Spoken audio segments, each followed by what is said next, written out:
Football. Let's talk some football. We Yeah. got a game on Saturday. People. We haven't been able to say that since early December of last year. That's like, oh my goodness.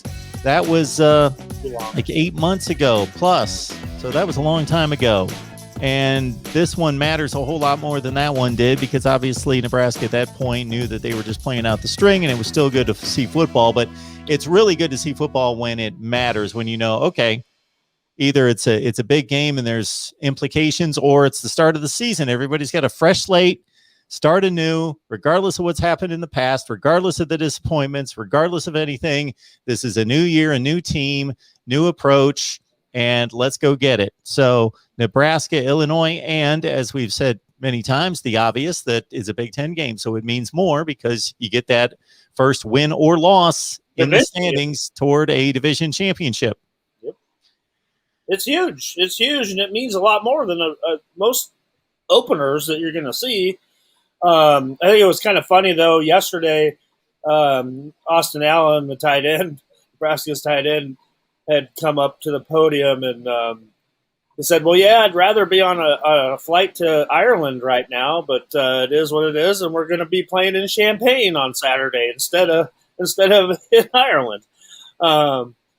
But that's the state that we're in these days. And, there's so much. The players are just so fired up to play. It's been a long time coming. And right now it's you're going to be able to play in front of fans, which they haven't been able to do. Some guys that have been here for 2 years now have not even got to play in front of fans. So, kind of crazy stuff there. But, yeah, I think there's just a chip that's on their shoulders, and they have a lot to prove. And they're just licking their chops to go out there against a team that beat them up pretty good last year.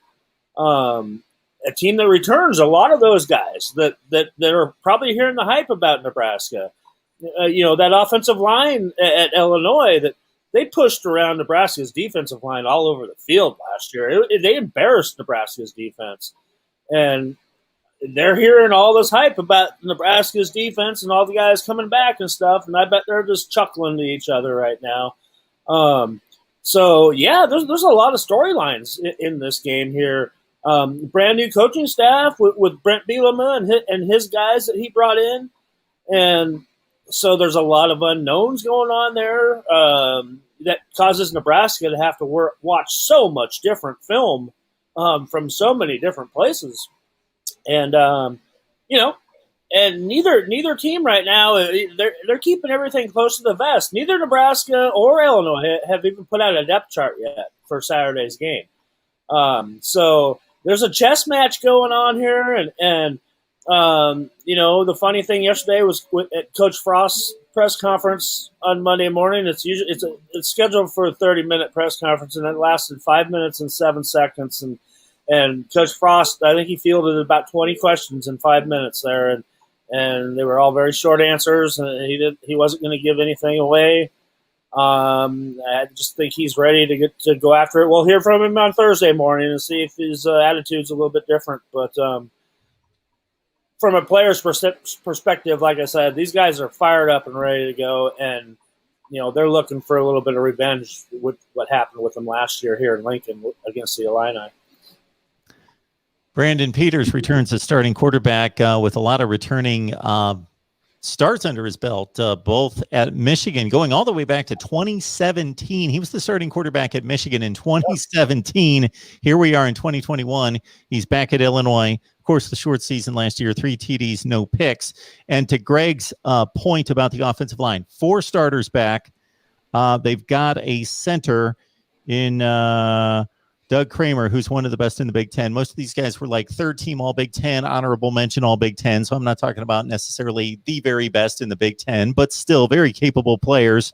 They got a 4-year starting tackle in Darian Lowe, and they've also got a tackle in Alex Paczewski, who was a starter. He had a serious knee injury, and he's back. So in a sense, they got 5 starters back along the offensive line. So they're not going to be intimidated.